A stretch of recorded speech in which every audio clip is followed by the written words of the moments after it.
Hey ladies, it's Kim Bukta here to do another video today. And today's video, I wanted to talk about sprint interval training versus zone 2 training.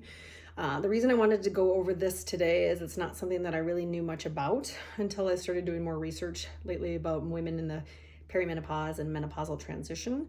And I think it's important for us to know, as women often are very busy and we don't have time to do these longer workouts. So finding out that we can do these sprint interval training sessions in a much shorter time and they can be just as effective for cardiovascular benefit as zone 2 training is something I wanted to pass along.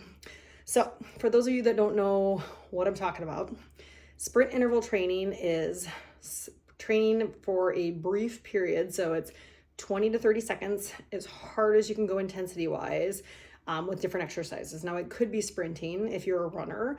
I sprint up hills just to avoid getting hurt. It's a little bit safer sprinting up hills. It does not have to be running. It could be, riding a stationary bike, Aerodyne bike, rowing, burpees, jump rope, kettlebell swings, swimming. You could swim laps as fast as you could, for as hard as you could for 20, 30 seconds and then rest. It could be treading water. It could, for people that are not that active and are just getting into this, be as much as just walking upstairs as fast as you can or walking up a steep hill as fast as you can. It's just something that you do for 20 to 30 seconds, as intense as you can go.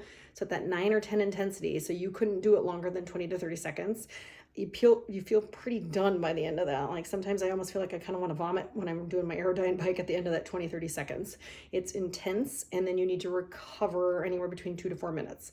So you want your heart rate to come back down so that you can repeat that intensity again. Now, you don't have to have your heart rate come down on your heart rate monitor. You just have to feel recovered enough that you can get back to that same intensity again. And you're gonna repeat that 4 to 6 times. Now, you could eventually work yourself up to maybe 8 times, but you don't really want to go more than that. But 4 to 6 is where they've shown the benefit, and same benefit for gaining that cardiovascular health benefits, and for improving your VO2 max. So 4 to 6 sessions, 20, 30 seconds, 2 to 4 minute recovery, and doing this only like 2 times a week has been shown to, like I said, have similar benefits for improving, like I said, cardiovascular health as zone 2 training. What is zone 2 training is, for those of you that don't know, that is going out for our, brisk walks, bike rides, swimming, going for a run. So that's that intensity where, you can hold a conversation, you're working hard, but you have to go about 45 minutes to an hour to kind of get that benefit. And again, for women with busy lifestyles, it's hard to fit, hour-long runs in 2 to 3 times a week, where it's much easier to fit these sprint interval training sessions in, because often it's less than 20 minutes that I can get this done in. So 20, 30 minutes, just depending on how long it takes you to rest in between. But to get that same benefit in much shorter time is a great thing for a busy lifestyle. And again, these sprint interval training has been shown to improve your VO2 max. It can improve your insulin sensitivity. It can reduce, fat, or help you burn fat more effectively. So these are good workouts in short periods of time, which again, I know we all want to maximize our time because we're all so busy. So also, I've noticed that my body doesn't hurt as bad. So even, starting to go on my runs now, I have knee pain and Achilles pain, and my plantar fasciitis hurts, and my back hurts at the end of my run. Whereas if I go do my sprint interval training, my body doesn't hurt when I'm done with these sessions. So my body doesn't feel as just taxed and sore after these. So it's a good thing in that sense for me, just because I'm not hurting as bad. So I really wanted to pass this information along because I know we all have busy lifestyles. I still love to go for my run every now and then for my mental health. So it's not that, you have to give up your long distance running. It's just, I want you to know that you have this other option out there, that you can do shorter, intense training and still get those same benefits.